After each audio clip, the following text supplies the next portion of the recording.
Hello tout le monde, je vous retrouve aujourd'hui pour mes achats de ce mois d'avril 2019. Au programme, comme les mois précédents, je n'ai pas énormément de choses une fois de plus. Donc il y aura Sephora, il va y avoir une vente privée et enfin Sentifolia. On va commencer tout de suite avec Sentifolia puisque c'est le truc qui date un peu plus on va dire. Donc j'ai commandé 3 produits seulement. Il y avait en fait une promo sur un des produits que je vais vous montrer qui était à moins 20% je crois. Donc j'en ai profité pour le racheter puisque j'en avais plus beaucoup.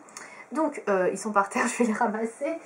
Alors tout d'abord j'ai recommandé donc mon micellaire qui est celle-ci, donc celle que j'utilise également en ce moment. Donc là il est tout neuf hein, le bidon, mais là j'en ai actuellement un qui est à peu près à la moitié on va dire de la bouteille. Donc je l'ai racheté, elle coûte moins de 10 €, elle fait 500 ml, elle est vraiment pas chère du tout et elle est assez efficace. Donc moi je la recommande, la composition est bonne et voilà, c'est une très bonne eau micellaire pour ma part. Voilà, donc si vous avez envie de savoir un peu plus, je vous invite à regarder ma vidéo sur les différentes eaux micellaires que j'ai testées et vous aurez un avis un peu plus approfondi sur celle de ces Sentifolia. Ensuite j'ai acheté alors ça c'est une nouveauté, c'est un savon liquide neutre, donc toujours dans la même marque. C'est un flacon qui fait 500 ml je crois. Oui c'est ici, 500 ml, donc comme un petit peu comme l'eau micellaire. En fait c'est un savon à base d'huile d'olive et de coco. Donc il ne sent rien du tout, ils ne sont pas du tout l'huile d'olive ni la noix de coco. C'est un savon neutre en fait que j'ai pris pour me laver entre guillemets on va dire les mains. Et surtout pour laver en fait tout ce qui est lingette, coton démaquillant, vous voyez de ce type là que je nettoie régulièrement. Pour faire un pré-lavage en fait je vais utiliser ce produit là, je trouvais pas mal. Je vais aussi l'utiliser je pense pour nettoyer les pinceaux. Comme c'est un produit qui est assez doux. Au niveau de la composition, donc on est à 100% du total des ingrédients d'origine naturelle et 12% de l'agriculture biologique. Comme d'habitude c'est certifié pardon, EcoCert. Et au niveau des ingrédients, il n'y a pas grand chose, donc il y a juste ces deux lignes. Donc vous avez de l'eau, de potassium d'olive, de l'extrait de fleur de lavande a priori, de l'huile de coco, de l'eau et de l'acide citrique, voilà. À peu près, hein, parce que je connais pas tout par cœur exactement, mais en tout cas la liste est très courte et je pense que c'est un produit qui est quand même assez clean du coup, enfin même très clean pour le coup. Et voilà, donc je vais l'utiliser je pense pour ça et pourquoi pas pour faire d'autres produits à base de ça, parce que ça peut être je pense également une très bonne base pour pouvoir mettre des huiles essentielles ou des actifs cosmétiques. Donc ça on verra un peu plus tard, mais en tout cas j'avais envie de tester. Donc voilà, je ne sais plus le prix. Donc désolée mais voilà, c'est un petit moment que j'ai commandé. Mais voilà, en tout cas j'avais envie de tester. Je remets par terre parce que j'ai plus de place en fait sur moi. Et enfin un dernier produit que j'ai acheté, alors c'est ça où j'ai eu 20%, c'est le Sublime Jeunesse, le contour des yeux de chez Sentifolia. Alors je sais pas pourquoi il se déchiquette ici, enfin il est pas très bien plié, bon c'est pas très grave, il est neuf hein. Donc c'est un contour des yeux 8 actions anti-âge qui fait 15 ml, qui a l'extrait de date et d'huile de blé noir. Alors c'est un produit qui coûte plus de 20 €. Alors je peux vous dire que quand j'ai vu qu'il y avait des pourcentages dessus, j'ai fait oulé, on va le prendre. Donc moi finalement c'est un produit que je vais garder pour l'instant. C'est celui que j'utilise actuellement, il me convient plutôt bien, il n'est pas non plus extraordinaire, mais la composition elle mérite d'être bonne. Donc du coup je vais garder ça pour l'instant. Et puis si je trouve mieux un jour au niveau d'une composition et de l'efficacité tout aussi bien, peut-être que je changerai, mais en tout cas pour l'instant celui-ci me convient bien. Donc pour ceux qui ne connaisseraient pas ce produit, ça se présente sous la forme d'un flacon pompe. Alors ça c'est un petit peu dommage parce que du coup on ne peut pas récupérer bien tout ce qui reste au fond du produit. Ça c'est les problèmes de ce packaging là, c'est très bien pour doser, on peut doser qu'un tout petit peu etc. Mais après quand il en reste très peu dans le flacon, on ne peut pas récupérer le produit. Voilà, c'est un petit peu les inconvénients. Voilà, donc voilà pour Sentifolia et pour mes achats. On va passer maintenant à Sephora. Alors chez Sephora, je n'ai commandé qu'une seule fois et je n'ai acheté que 2 produits. Oui, je me calme beaucoup en ce moment hein, en prévision de futurs voyages. Mais bon, voilà. Alors tout d'abord, j'ai acheté, de toute façon j'ai acheté dans la même marque. Hein, comme vous le savez, la marque Tarte est sortie fin mars, je crois, chez Sephora. Donc j'ai voulu tester d'autres produits. Si vous avez regardé la précédente vidéo, vous avez vu cette revue. Et ben voilà, j'ai acheté la palette Tartelette in Bloom de Tarte à 39 € chez Sephora. Je ne vais pas m'éterniser bien évidemment dans cette vidéo, surtout si vous venez de regarder la vidéo revue sur cette palette, vous savez déjà ce que j'en pense. Donc voilà, elle est comme ça, le packaging est très joli. Et à l'intérieur, pour ceux qui ne la connaîtraient pas, elle se présente comme ceci. Donc ce sont des fards neutres. Voilà, c'est une palette de fards neutres qui est tout à fait classique, hein, franchement au niveau des teintes. Voilà, donc je l'ai utilisé un petit moment pour pouvoir vous en faire une revue. Et si ça vous intéresse de savoir ce que j'en pense, eh bien je vous invite à regarder la précédente vidéo si vous ne l'avez pas vue. Voilà. Ensuite, deuxième chose que j'ai acheté chez Sephora, toujours dans la marque Tarte. Il s'agit d'un rouge à lèvres. Alors j'avais déjà testé les rouges à lèvres de chez Tarte. J'avais testé les crémeux et les... comment ça s'appelle l'autre, les liquides mat, voilà, classique. Et c'était des petits formats, hein, tout mini comme ça. J'ai voulu en acheter un grand format, un plus grand, pour tester une autre teinte. Alors j'aimais déjà bien hein, ceux que j'avais achetés. Là du coup j'ai pris le Tarteist Lip Paint. Donc il se présente comme ceci au niveau du packaging. Donc ils sont vendus au prix de 20 € chez Sephora. Je ne l'ai pas précisé, mais sur ma commande j'ai utilisé un bon de 10%. Parce que je ne sais pas si Tarte est exclu ou pas de promotion. Mais il n'y en avait pas au moment où j'ai commandé. Donc du coup bah voilà, j'ai pris 10%. C'est toujours mieux que rien. Donc j'ai opté pour la teinte Delish qui s'écrit comme ceci. Donc j'avais déjà une couleur assez nude rosée. Je crois que c'était le Fomo que j'avais, mais je ne suis pas sûre. Au niveau de la teinte, ou si c'est dans l'autre gamme. Bref, donc du coup j'ai voulu en tester une deuxième. Parce que bon, je m'aimais bien. Donc je me suis dit bah, pourquoi pas en prendre un autre. Donc j'ai pris une teinte un peu plus...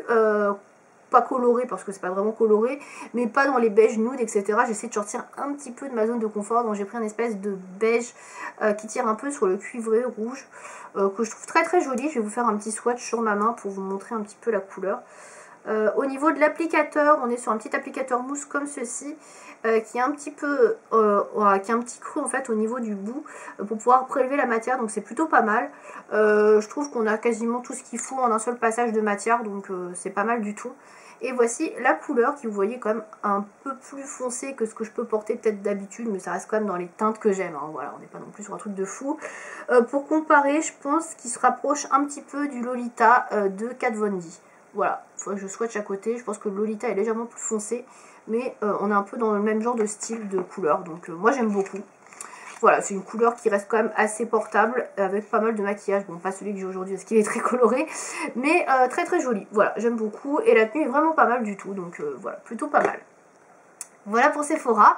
C'est rapide hein, ce mois-ci. On va finir donc avec mes achats de chez Vente Privée. Donc c'était une vente privée bourgeois, je crois, slash Rimmel. Ah oui, c'est un peu tout et n'importe quoi, hein, j'ai pas trop compris. Alors, il y a des choses que je n'ai pas ouvertes parce que je les connais déjà. Et voilà, donc du coup, je ne vais pas vous voir de swatch.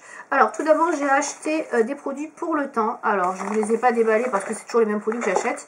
Donc, j'ai fait un réassort de CC Crème. Donc, j'ai pris la CC Crème 1, 2, 3 Perfect. Alors, elle était à moins 50%, je crois. En vente privée, donc j'ai pris la teinte ivoire, la 31 qui est la plus claire. Donc, c'est celle que j'utilise actuellement. Voilà, puisque j'avais déjà racheté des 32. Les 32 sont les beiges clairs qui sont un peu plus foncés, que je mets plutôt en été. Vu que j'en ai déjà une en stock, j'ai racheté une ivoire. Voilà, puisque moi je navigue entre les deux couleurs. Donc voilà, celui-ci sera très bien.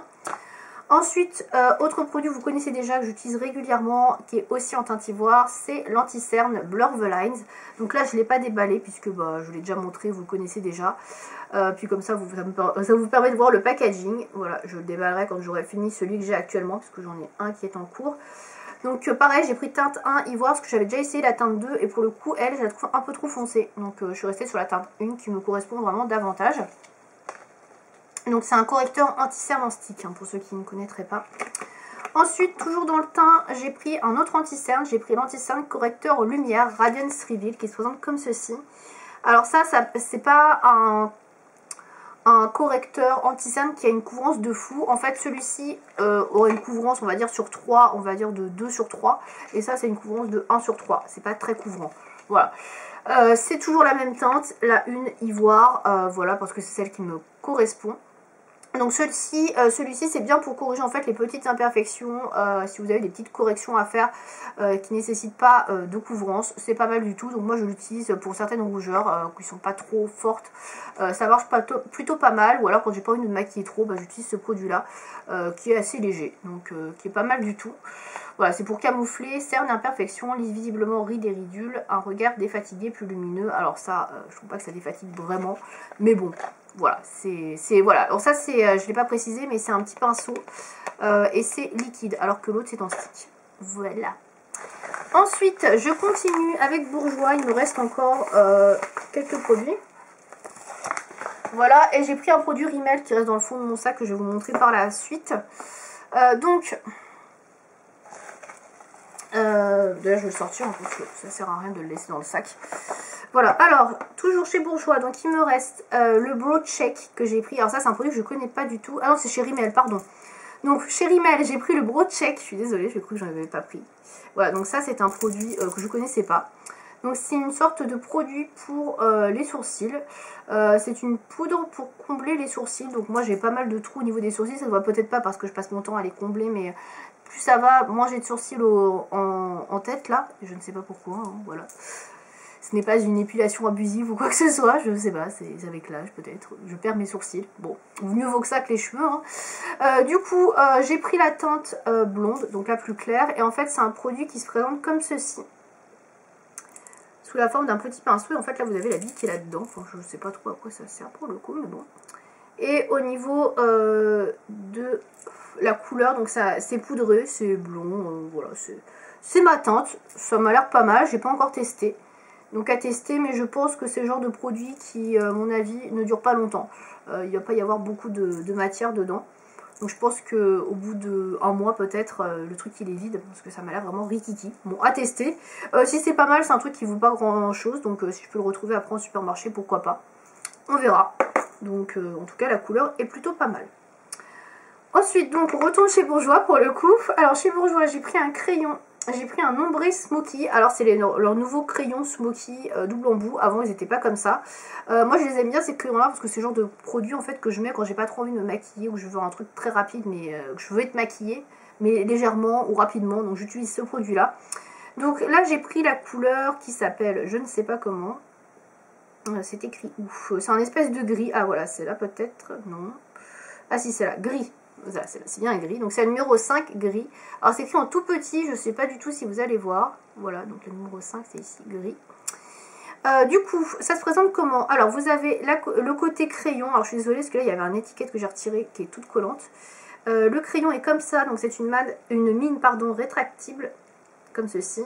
Donc vous pouvez faire un trait avec très facilement. Voilà, et c'est un gris moyen, un peu argenté quand même, hein. Je trouve qu'il fait quand même légèrement argenté. Bon après c'est pas mal, hein. J'aurais aimé un truc un peu plus foncé peut-être, mais bon, c'est pas très grave. Et de l'autre côté vous avez le taille-crayon pour retailler votre mine, donc ça c'est vraiment pas mal du tout, déjà. Et vous avez également une petite mousse comme ceci qui va vous servir à estomper votre crayon après, si vous voulez l'estomper bien évidemment. Mais vous pouvez faire par exemple un smoky, c'est le but de ce crayon. Vous appliquez votre crayon sur votre paupière mobile, etc. Et ensuite vous l'estompez avec la petite mousse. Ça peut être pas mal, faut voir. Voilà, donc vous voyez, ça s'estompe plutôt bien hein, pour le coup. Donc moi j'ai surtout acheté pour mettre en ras de cils quand j'ai pas trop envie de me maquiller, pas forcément pour estomper ou quoi que ce soit. Donc voilà, je testerai à l'usage, on verra si ça marche bien. Donc voilà pour ce produit là. J'ai plus du tout les prix en tête, hein, je suis désolée, mais je crois que comme je vous l'ai dit, c'est dans les 50%. Ensuite, chez Bourjois, j'ai pris un produit pour les lèvres seulement, puisque les autres, je les avais déjà, ou alors j'étais pas plus intéressée que ça. Alors, je ne vais pas vous le swatcher parce que je ne l'ai pas ouvert et que je n'ai pas de ciseaux à proximité. Donc, c'est un rouge à lèvres liquide mat, donc c'est un rouge édition Velvet. Donc, j'en ai déjà beaucoup, des produits comme ça, je les aime beaucoup. Là, j'ai pris la couleur numéro 19 qui s'appelle Jolie de vin. Voilà, c'est écrit ici en gros, comme ça vous verrez. Donc, bah, c'est un rouge très foncé, un bordeaux. Voilà, c'est très classique. J'ai pris cette couleur-là parce qu'elle n'était pas chère, parce que c'est le genre de couleur que j'achète pas forcément, parce que je porte pas tous les jours. C'est pas le genre de couleur qui est très facilement portable, je trouve. En tout cas, pour moi, c'est pas facilement portable. Donc, du coup, voilà, je me suis dit, pourquoi pas en acheter un moins cher, essayer. Donc, voilà, j'ai pris celui-ci. Ensuite, j'ai pris deux vernis à ongles. Donc, j'ai pris un Bourjois, un Rimmel. Donc, c'est les deux derniers produits de ma commande. Donc, tout d'abord, j'ai pris un vernis 1 seconde gel, donc qui se présente comme ceci. Alors j'en ai pas beaucoup des vernis dans cette gamme là, j'en ai avoir 3-4 tout simplement parce que le packaging n'est pas pratique du tout à ranger. C'est très joli, c'est facile à prendre certes, mais alors, à ranger dans les tiroirs c'est une horreur. Donc c'est pour ça que j'en ai pas beaucoup, en général je les range couchés du coup, puisque bah, voilà, c'est plus pratique. Donc là j'ai pris la teinte numéro 55 qui s'appelle Agrégé. Alors petit jeu de mots, je sais pas si vous allez voir le nom parce que c'est écrit en tout petit ici et qu'il a pas l'air décidé à me faire la mise au point. Donc voilà, si vous ne voyez pas, c'est le 55 agrégé au niveau de la teinte. Au niveau du pinceau, alors j'aime bien les pinceaux Bourjois parce qu'ils sont quand même assez larges tout le temps en général. Donc là, il est très très large. Donc moi je kiffe, hein, voilà. Après si vous avez des petits ongles, vous n'allez peut-être pas forcément aimer, mais moi j'aime beaucoup. Ces vernis là en général ils sont super opaques en une couche, ils sont très très beaux. Là c'est une couleur extrêmement classique, hein, puisque c'est un joli beige taupe, voilà, crème. Mais j'aime beaucoup, voilà, c'est simple, efficace. Et enfin, deuxième couleur que j'ai pris, c'est un vernis Rimmel dans la collection Rita Ora. Voilà, alors je crois qu'il était à 2 €, enfin un truc vraiment pas cher, c'est pour ça que je l'ai pris. Donc voilà, la signature avec Rita Ora. Et donc c'est un violet très foncé. Alors par contre, sur le site de vente privée, je le voyais violet, pas violet comme ça, violet plus clair, voilà. Donc là, c'est vraiment un violet, un aubergine plutôt. Très très foncé, on le voit presque noir, des reflets un petit peu métallisés. Alors il est très joli, il s'appelle le Midnight Ting. Alors effectivement avec un nom comme ça j'aurais dû me douter que c'était pas un vernis violet moyen, mais bon, voilà, c'est pas grave, hein. Très joli, alors c'est plus une couleur effectivement qui sera très bien pour l'automne-hiver ou même pour des soirées que pour là, le printemps-été qui arrive. Mais bon, c'est pas grave, hein, c'est toujours une jolie couleur. En plus, j'ai pas spécialement beaucoup de couleurs comme ça dans ma collection, donc c'est pas mal. Et comme les vernis bourgeois que je vous ai montré avant, les pinceaux Rimmel sont quand même très larges également, donc un peu moins, mais on est vraiment sur quelque chose de très large, donc moi j'adore également. Et c'est des vernis qui font 8 ml. Voilà. Et celui de Bourjois, il faisait combien? Il faisait 9 ml. Ouais, on a à peu près sur la même contenance. Voilà, donc c'est tout pour ces achats de ce mois d'avril 2019. Si vous avez acheté vous aussi des choses que j'ai montrées dans cette vidéo, si vous connaissez les produits que je vous ai montrés, n'hésitez pas à me dire ce que vous en pensez. Et je vous donne rendez-vous donc le mois prochain avec les achats du mois de mai. Salut!